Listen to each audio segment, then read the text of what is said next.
అందరికీ జేబీఎం. నేను Rajesh Mahasen. Welcome to Mahasen media. Pulivendula ZPTC election జరుగుతుంది. దాని మీద దాదాపు ఒక 5-6 రోజుల నుంచి వైసీపీ వాళ్ళు ఎక్కడ చూసినా సరే ఆర్తనాదాలు, చావు కేకలు, అరుపులు నిబద్ధం చేస్తున్నారండి. మమ్మల్ని కొట్టేస్తున్నారు, చంపేస్తున్నారు, పోలీసులు వచ్చేస్తున్నారు, అరెస్టులు చేసేస్తున్నారు, ఓట్లు వేయనివ్వట్లేదు, రిగ్గింగ్లు చేస్తున్నారు. చిరాకేస్తున్నాడు బాబు నాకు. నిజంగా చెప్పాలంటే రాయలసీమ రెడ్లు పరువు తీస్తారు జగన్మోహన్ రెడ్డి గారు వచ్చాక. వైసీపీ పార్టీ వచ్చాక ఆ రెడ్ల పరువు కూడా పోయిందండి. ఎందుకంటే బలమైనోడు భరిస్తాడు, బలహీనుడు అరుస్తాడు అని పవన్ కళ్యాణ్ గారు డైలాగ్ ఉంటుంది. బలం లేనుడు అరుతాడు. ఏం కొట్టపోయినా, నెమ్మది కొట్టినా సరే బాబు చాలా గట్టి కొట్టించిన గోల్ గోల్ చేస్తారు, తిట్టపోయినా తిట్టారని గోల్ చేస్తారు. బలహీనుడు పని అది. బలవంతుడు ఎప్పుడు అలా చేయడు. బలవంతుడు భరిస్తాడు. ఎలా జరుగుతుందా సరే చూద్దాంలే, మన సమయం వస్తుందిలే అని వెయిట్ చేస్తాడు. కానీ ఇక్కడ జగన్మోహన్ రెడ్డి గారు అండ్ కో ఏ చిన్నది జరిగినా సాక్షి పేపర్లో మెయిన్ ఎడిషన్లో వేసేసుకోవడం, మమ్మల్ని కొడేస్తున్నారు, మమ్మల్ని చంపేస్తున్నారు, లేకపోతే మా ఓట్లు రిగ్గింగ్ చేస్తున్నారు. ఏంటి చీప్గా బిహేవ్ చేస్తున్నారు. ఎంత చీప్ అయిపోయారు నాకు అర్థం కాదు. చాలా అసహ్యం వేసింది నాకైతేని. అది ఆఫ్టర్ ఆల్ ఓ జడ్పీటీసీ స్థానం. ఇప్పుడు ఒక జడ్పీటీసీ గెలిచినా గెలకపోయినా ఏంటి అంత మార్పులే ఉన్నాయి ఈ రాష్ట్రంలో. పులివెందుల జడ్పీటీసీ గెలిచేస్తే జగన్మోహన్ రెడ్డి ఏమైనా సీఎం అయిపోతాడా, లేకపోతే ప్రధానమంత్రి అయిపోతాడా? ఒకవేళ జడ్పీటీసీ తెలుగుదేశం ఓడిపోతే ఏమైనా చంద్రబాబు నాయుడు గారు దిగిపోతారా ఏంటి? నేను స్టార్టింగ్ నుంచి అంటున్నాను ఇదే. ఎందుకు అయ్యాలంటిది ఏంటి? ఈ చావరుపులు ఏంటి, ఆర్తనాదాలు ఏంటి? మాకు ఈ రాష్ట్రంలో ప్రజలు ప్రశాంతంగా ఉంచరా? చాలా చిరాకు చేసిందండి బాబు నాకు. ఒకసారి వైసీపీ పేజ్ చూడండి. దీన్ని ఎన్నికలు నిర్వహించడం అంటారా? ఎన్నికలు వచ్చినప్పుడు ఓటర్లో గేటర్లో ఏదో జగన్మోహన్ రెడ్డి మాట ఏమంటే చంద్రబాబు ఛాలెంజ్ అట, ప్రతి బూత్ కి సంబంధించి వెబ్ కాస్టింగ్ వైఎస్ఆర్సీపీ అభ్యర్థులకు ఇచ్చే ధైర్యం ఉందా అంటాడు. ఏంటే ఈ గోల్ ఏంటిది? ఏంటి న్యూసెన్స్? ఒక్కో ఓటర్కు ఒక్కో రౌడీ అట. ఏదో జడ్పీటీసీ ఎలక్షన్ కోసం చంద్రబాబు నాయుడు గారు, లోకేష్ గారు, పవన్ కళ్యాణ్ గారు రౌడీలు పెట్టారా? అక్కడ ఓడిపోతున్నావు. వైసీపీ ఓడిపోతుంది పులివెందుల్లో. తట్టబుట్ట సర్దేస్తున్నారు. జనాలకి మీ మీద ఉన్న ఆ కాస్త అంత నమ్మకం కూడా పులికాల్లో కలిసిపోబోతుంది. అందుకని ముందే ఏడిస్తే గోలగోలు చేస్తే మీ మీద సానుభూతి వస్తుందా? నాయకుడు అంటే భరోసా కల్పించాలా, అంతేగాని నువ్వే ఇంత గోల్ చేసేసి బాబాయ్ కొడేస్తున్నారు, చంపేస్తున్నారు, నువ్వే అరిచేసి నువ్వే భయపడిపోతుంటే నీ వెనకాల కార్యకర్త నిన్నెళ్ళ నమ్ముతుంది సారి. చంద్రబాబు నాయుడు గారు అలా భయపడ్డారా? లోకేష్ గారు భయపడ్డారా? ఇక్కడ ఏం జరగకపోయినా భూతార్థంలో పెట్టి చూపిస్తున్నావు జగన్ రెడ్డి. నువ్వు ఎర్రగొండపల్లిలో ఏం చేయించావా నువ్వు? నారా చంద్రబాబు నాయుడు గారు అక్కడికి తెలుగుదేశం కార్యక్రమం మీద వస్తే ఒక మంత్రి ఆదిమూలపు సురేష్ మొత్తం బట్టలను నిప్పేసి రికార్డింగ్ డ్యాన్స్ చేశాడు. అక్కడ చేశాడా లేదా? రాళ్ల దాడి చేశారు ఆ రోజున చంద్రబాబు నాయుడు గారి మీద. నీలా ఏ రోజున లభోదీపమో నడిచాడు ఆయన. గోలగోలు చేశారు ఇలాగా. ఏంటి ఇది? ఉన్న ఇంప్రెషన్ మొత్తం పోగొట్టుకున్నారు. ఆ రాయలసీమ రెడ్ల మీద ఉన్న ఇంప్రెషన్ మొత్తం. ఆ రోజున గవర్నమెంట్, వైసీపీ గవర్నమెంట్ వచ్చినప్పుడు ఎలక్షన్ జరగనెవరు, వాళ్ళు రిగ్గింగ్లు చేస్తారు, బెదిరిస్తారని తెలిసి లోకల్ ఎలక్షన్ మేము బహిష్కరించామన్నారు చంద్రబాబు నాయుడు గారు. అన్నారా లేదా? ఆ రోజుకు 100 జడ్పీటీసీలు, 100 ఎంపీటీసీలు, 100 సర్పంచులు మీకు ఏకగ్రహం అయ్యా లేదా? అయ్యో మేము పొడిచేసాం, పీకేసామని చెప్పి పెద్ద అంగు ఆర్భటాలు చేశారా లేదా మీరు? అన్ని స్థానాలని ఒకరో ఎక్కడో వదిలిపారిచాడు ఆయన. అచ్చి మీతో నాగేటి, నెక్స్ట్ ఎలక్షన్లో చూసుకుంటాను నేను, 2024 అసెంబ్లీ ఎలక్షన్లో తెలుసుకుంటాను నేనని చెప్పి తీసుకోండి అని వదిలిపారిచాడు ఆయన. లేదా ఒక జడ్పీటీసీ కోసం ఏటీ పెంట మాకు రోజుని, ఏటీ తలపోటు మాకు గోల గోల. ఎక్కడ చూసినా ఇదే ఏడుపు. రిగ్గింగ్లు చేస్తున్నారు, లలా చేస్తున్నారు. ఇలా చూడండి, ఇక్కడ చూడండి, మీరు చెప్తుంది. ఏపీలో శాంతి భద్రతలు లేవట. ఏదో ఒక జడ్పీటీసీ ఎలక్షన్ కోసం పోలీసుల సమక్షంలో రిగ్గింగ్ చేస్తారట. నొప్పి ఇప్పుడు వెళ్తున్నట్టుంది జగన్ రెడ్డికి. ఇప్పుడు వెళ్తుందా బాబు? కర్మ రిటర్న్స్ అనే మాట ఉంది. నీకు గుర్తుందో లేదో? ఆ రోజున లోకల్ ఎలక్షన్లో, local body election Chandrababu Naidu గారు ఊరికే బహిష్కరించలేదు. అక్కడ తెలుగుదేశం పార్టీ నుంచి కానీ జనసేన నుంచి కానీ ఎవడన్నా నామినేషన్ వేస్తా ఉంటే పోలీసుల సమక్షంలో నామినేషన్ పేపర్లు చింపేసేవారు. ఆ నామినేషన్ వేసే వాళ్ళు బుర్రలు బద్దలు కొట్టేసేవారు. అరే దౌర్జన్యం జరుగుతుంది, ప్రాణాలు పోయేలా ఉన్నాయి, కార్యకర్తల ప్రాణాలు నాకు ముఖ్యం తప్ప ఈ ఆఫ్టర్ ఈ లోకల్ బాడీ ఉంటే ఎంత పోతే ఎంత అని ఆ రోజు మొత్తం పదవులు మీకు ఇచ్చేయాడు ఆయన చంద్రబాబు నాయుడు. వదిలేసాడు. అలాగే వదిలేయటం అంటారు అది. కానీ ఏంటో ఇది? నిన్న జరిగిన జడ్పీటీసీ ఉప ఎన్నికలు రాష్ట్రంలో ప్రజాస్వామ్యం కనపడతలేదు అట్టింది. ఇప్పుడు గుర్తొచ్చింది జగన్మోహన్ రెడ్డి గారు ప్రజాస్వామ్యం అంటే ఎలా ఉండాలి ఏంటనేది సార్ ఇప్పుడు గుర్తొచ్చింది. బాబు ఫ్రాడ్ స్టోర్ అటండి. జడ్పీటీసీ ఎలక్షన్ గురించే. ఇదంతా వైఎస్ఆర్సీపీ అఫీషియల్ పేజ్. ఇక ఇదే పెంట, ఇక మొత్తం ఇదే ఏడుపు. ముండేడుపు అంటారు మా ప్రాంతంలో. అంటే ఏం కారణం లేకుండా పెద్దగా నోరేసుకుని ఏడిచేయడు. ఆ మూడు ఏమండు, కానీ ఊరంతా తినబడలే కలుగుతుంది ఆ భార్య. ఏటా బాబు ఇదే తలపొడి మొగని ఆ చుట్టుపక్కల అంత చిరాకు పడతారు. అలా ఏటా జడ్పీటీసీ కోసం ఏంటి ఏడుందేంటి? ఇది చూడండి ఇక్కడ ఏమంటాడు ఆయన, చంద్రబాబుకి ఏదో పలుకుతున్నా మీరు తప్పుడు పనులు పునాదులు వేస్తున్నారు, ఇప్పుడు మీరు చేసే దుర్మార్గాలు మీకు తప్పకుండా చుట్టుకుంటాయి. బాబు జగన్మోహన్ రెడ్డి గారు, ఇది ఫస్ట్ హాఫ్ కాదండి, ఇదే క్లైమాక్స్. ఆల్రెడీ ఫస్ట్ హాఫ్ లో మీరు చేసిన దౌర్జన్యాలకి మీకు ఆల్రెడీ తిరిగి కౌంటర్ స్టార్ట్ అయింది. అంటే ఇదే సెకండ్ హాఫ్ క్లైమాక్స్. ఇది ఇంకా మీకు ఇంకా సినిమా ఉందనుకుంటారా? ఈ 3 సంవత్సరాలు అయ్యేటప్పటికి చాలా సినిమాలు చక్కబడిపోతాయి. ఇక్కడ మీ జీవితానికి ఆఖరి ఎన్నికలు కావచ్చు, రామకృష్ణ అనుకుంటూ కాలం గడపండి. వీడియో కూడా ఉందండి, వీడియో పెడతాను ఉండండి ఒకసారి చూడండి. వీడియో చూడండి. కనీసం ఆ మాటలన్నా అనుకుంటే కొన్ని ముఖ్యమంత్రిగా ఉన్నావు, ఈ జీవితానికి బహుశా ఆఖరి ఎలక్షన్ కావచ్చు. రామకృష్ణ అని అనుకునే వయసులో కనీసం ఆ మాటలన్నా అనుకుంటే కొన్ని ఏమన్నా వస్తాయి. చంద్రబాబు నాయుడు గారికి చివరి ఎన్నికలండి. అంటే ప్రత్యర్థిని ఏమి పీకలేక, ముఖ్యంగా చంద్రబాబు నాయుడు గారిని ఏమీ పీకలేక, ఆయన్ని ఎలక్షన్లో ప్రజాస్వామ్యబద్ధంగా గెలవలేక అతను చచ్చిపోతే బాగుండు అనుకుంటాడు ఈయన. ఇదేం చరిత్రో నాకు అర్థం కాదు. జగన్మోహన్ రెడ్డి గారు వాళ్ళ నాన్నగారిని అలాగే అతంతరంగా పంపించేశారు పైకి, వాళ్ళ చిన్నాన్నగారిని అతంతరంగా పంపించేశారు పైకి, వాళ్ళ తల్లిని పంపించేశారు హైదరాబాద్కి, వాళ్ళ చెల్లిని పంపించేశారు హైదరాబాద్కి, ఎవరు సునీతారెడ్డి గారిని వాళ్ళ భర్తని జైలుకి పంపించేద్దాం అనుకున్నాడు.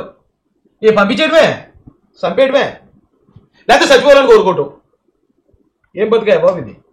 ఇదేం బతికిది? ప్రత్యర్థి నీకు దమ్ముంటే ఆ రోజున చంద్రబాబు నాయుడు గారు ఏమన్నారు అసెంబ్లీలో, నేను మళ్ళీ ముఖ్యమంత్రి అయిన తర్వాత అసెంబ్లీలోకి వస్తానన్నాడు. చూసా మాటలు నిలబెట్టుకున్నాడు. అంటే పౌరుషమైనడు చేసిన పని అలా ఉంటుంది.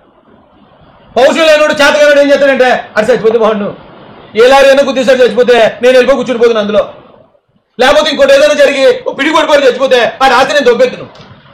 చేతగానాలు చెప్పే పనులు ఇవి, చేతగానాలు చెప్పే మాటలు ఇవి. ఎందుకంటే అలాంటి మాటలు ఓ ముఖ్యమంత్రి చేశారు మీరు. మంచి చెడు చెప్పాడు ఎవడో పార్టీలో లేడు మీకు. నేను ఎదుర్కొంటాను, ఇదిగో చంద్రబాబు నాయుడు గారు ఈ పనులు చేస్తున్నారు, ఎందుకన్నా మంచి పనులు నేను చేస్తాను, లేకపోతే ఎందుకన్నా గొప్పగా చేస్తాను, నేను 2029లో నెగ్గడానికి ప్రజల మన్నలు పొందుతాను అంటలేదు. ఇదే నీకు ఆ చివరి ఎలక్షన్ మీరు చచ్చిపోతారంటారా? ఆ రోజున రాజశేఖర రెడ్డి గారు అనుకున్నారా అదే చివరి ఎలక్షన్ ఆయన? కానీ ఆయన అనుకున్నాడు ఆయన చంద్రబాబు నాయుడు గారు అయిపోతారో లేదా ఆయన ఏదో అయిపోతుంది ఆయనకి అని చెప్పి నీలాంటి చాలా మంది ఊహల్లోనూ మెరుపు కళల్లోనూ ఉంటారు. నువ్వు నేను పోతాం, ఆయన మాత్రం అలాగే ఉంటాడు ఇంకో 30 సంవత్సరాలు. ఏంటా ఈ మాటలు? ఏంటయ్యా ఆ వైసీపీలో నన్ను చెప్పండి. ఎదుటోడు చావు కోరుకోకూడదు, యుద్ధం అంటే శత్రువును ఓడించడం కానీ చంపటం కాదు అని. ఇక అలవాటైపోయింది. ఇంకా చంపేయటం లేకపోతే చచ్చిపోవటం, ఆ శవాన్ని పట్టుకోవడం, శవాన్ని పట్టుకుని నువ్వు పొలం ఓట్లు దండుకోవడం. ఏం మాడుతున్నావు నువ్వు? చంద్రబాబు నాయుడు గారు తర్వాత నారా లోకేష్ గారికి మరో వారసుడు ఉన్నాడు. జగన్మోహన్ రెడ్డి గారు మీకు నాకు వారసులు లేరు. ఒకవేళ మీరు ఆ యాంగిల్లో ఆలోచిస్తాను. ఆడపిల్లలు దేంట్లోనూ తక్కువ చెప్పట్లేదు నేను. ఆడపిల్లలు దేశాన్ని పరిపాలిస్తారు, వాళ్ళ సమర్థతను మనం కరెక్ట్గా గుర్తిస్తే ప్రపంచాన్ని కూడా వెళ్తారు. కానీ జగన్మోహన్ రెడ్డికి అతని భాషలో చెప్తున్నాను నేను. అతని ఉద్దేశం ఏంటి? చంద్రబాబు నాయుడు గారు లేకపోతే ఇప్పుడు తెలుగుదేశం పార్టీని నేను నెగ్గేద్దాం అనుకుంటాడు. ఏంటే పద్ధతి? ఇక ఓడిపోయిన తర్వాత ఇంకా బుర్ర మొత్తం దొబ్బినట్టుంది అందరిదే, వైసీపీలో ఉన్న వాళ్ళు అందరిదే. దానికి మళ్ళీ పొలవమని ఎంకరేజ్మెంట్, ఏదో ఒక గొప్పగా మాట్లాడేసినట్టు దాన్ని బిట్లు కట్ చేసి అక్కడక్కడ పెట్టుకోవటం, సిగ్గు సరం లేకుండానే. ప్రత్యర్థిని చావు కోరుకుంటాడు ఎవడనే, ఎవడో చేతగానుడు లేకపోతే ఎందుకు పనికిరానుడు చేసే పని అది. జగన్మోహన్ రెడ్డి లాంటి వ్యక్తి చేసే పని కాదు అది. సరే రాయలసీమ రెడ్డి అంటే పెద్ద పేరే బాబు. రాయలసీమ రెడ్డిలా సినిమాల్లో చూసి మేము మా కోనసీమ వాళ్ళు ఎలాగ అబ్బో రెడ్లు అంటే మంచి పౌరుషంగా ఉంటారా బాబు, రెడ్లు అంటే ఎలా ఉంటారు అలా ఉంటారు అనుకునేవాళ్ళు. కానీ ఈ జగన్ రెడ్డి వచ్చిన తర్వాత ఇతని బిహేవియర్, ఇతను మాట తీరు చూసి ఇదేంటి మొత్తం రెడ్లందరూ ఎలా ఉంటారు ఇటని చెప్పి అందరూ రెడ్లు కొన్న పరువు మొత్తం పోయే పరిస్థితి వస్తుంది. కృష్ణారామ అనుకోలేట మూల కూర్చోబెట్టేశాడు, మోకాళ్ళ దగ్గర ఇరగొట్టి. అదే చంద్రబాబు నాయుడు గారు. ఆయన అప్పుడు అన్నారు, ఆయన మీద అప్పుడు 2-3 హత్య ప్రయత్నాలు చేశాడు జగన్ రెడ్డి.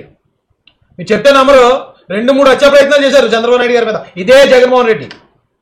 అంగల్ అనే ప్రాంతంలో చంద్రబాబు నాయుడు గారి మీటింగ్కి వెళ్తే అక్కడ వైసీపీ జెండాలు వేసుకుని మొత్తం తెలుగుదేశం మీటింగ్లోకి వచ్చి మొత్తం అల్లరి సృష్టించారు. అంటే అక్కడ ఏదో జరిగిపోతుందని చెప్పి ఆయన పెద్ద ఆయన కదా, ఏ గుండె ఆగిపోయి చచ్చిపోతాడా, ఈ ఆందోళన పడి ఏ బీపీఓ పెరిగిపోయి ఏ హార్ట్ కొట్టైపోద్దా అనే ఆలోచనతో జరిగిన హత్యా ప్రయత్నం అది. ఎర్రగొండపాలెంలో క్యాబినెట్ ఏం చేశాడు, బట్టలు ఇప్పేసి మినిస్టర్ ఆదిమూలపు సురేష్ రాళ్లతో కొట్టించారు. అప్పుడు ఆ ఎన్ఎస్జీ కమాండోలు ఉండబట్టి వాళ్ళు ఎన్ని అడ్డు పెడితే ఎన్ఎస్జీ కమాండోకి తల పగిలిపోయింది ఆ రోజు. అవి దాడులు అంటే. ఆ వయసులో ఆ దాడులను ఎదుర్కొనే ఎవరు వస్తున్నాడా తరమనే అన్నాడు ఆయన. ఎవర్రా ఈ సైకో బ్యాచ్ తరమండ్రేళ్ళంటే పసుపు సైన్యం ఆ రోజున మా దగ్గర అధికారం లేకపోయినా తొప్పలు పట్టించేలా తెరిపించారు ఆ రోజున ఆ వైసీపీ వాడిని. అదే ఆ పౌరుషం అంటేనే. దేంటా కొట్టపోయినా కొట్టేశారని అరుపులు, చేయకపోయినా చేసేసారని అరుపులు, రిగ్గింగ్ చేయకపోయినా రిగ్గింగ్ చేస్తారని అరుపులు. ఏంటో ఉండడుపులా నాకు అర్థం కాదు. ఎదుర్కో, ధైర్యంగా ఎదుర్కో. రాజకీయంగా ఎలా చేయాలి, రాజకీయాన్ని ఎలా తీసుకెళ్ళాలి అలా చేయండి, అంతేగాని చిచి అసేవేస్తుంది నాకైతే. మొత్తం ఆయన ప్రెస్ మీట్ అంతా ఇదే. ఓ మాజీ ముఖ్యమంత్రి 150 మంది ఎమ్మెల్యేలు గెలిపించుకున్న ముఖ్యమంత్రి ఒక్క జడ్పీటీసీ స్థానం కోసం ఇలా బోర్ అని ఆడటం మాత్రం అస్సలు బాగోదే. ఎవడు ఏమనుకుంటా అనుకోండి. ఒకప్పటి జగన్మోహన్ రెడ్డి అభిమానిగా చెప్తున్నాను నేను. చాలా చిరాకు ఉంది చూడడానికి. ఇవి చూడండి ఇక్కడ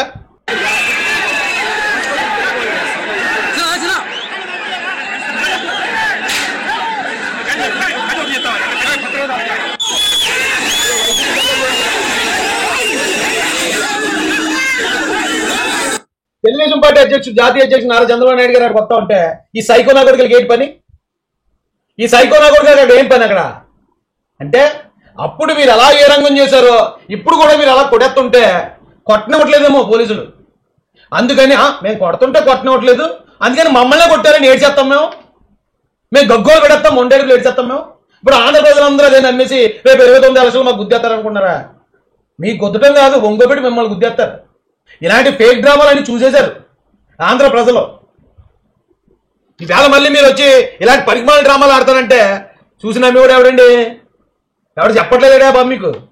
అత్తమాట ఇంకా అదే రొట్ట స్ట్రాటజీలు, అదే రొట్ట ప్రచారాలు, తప్పుడు ప్రచారాలు. సాక్షులు చూడండి, మెయిన్ ఎడిషన్ హెడ్లైన్స్ పచ్చముక్కలు రిగ్గింగ్ కట్టండి.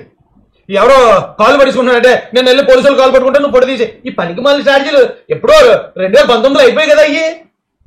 ఎందుకే మళ్ళీ అయ్యే స్ట్రాటజీలు?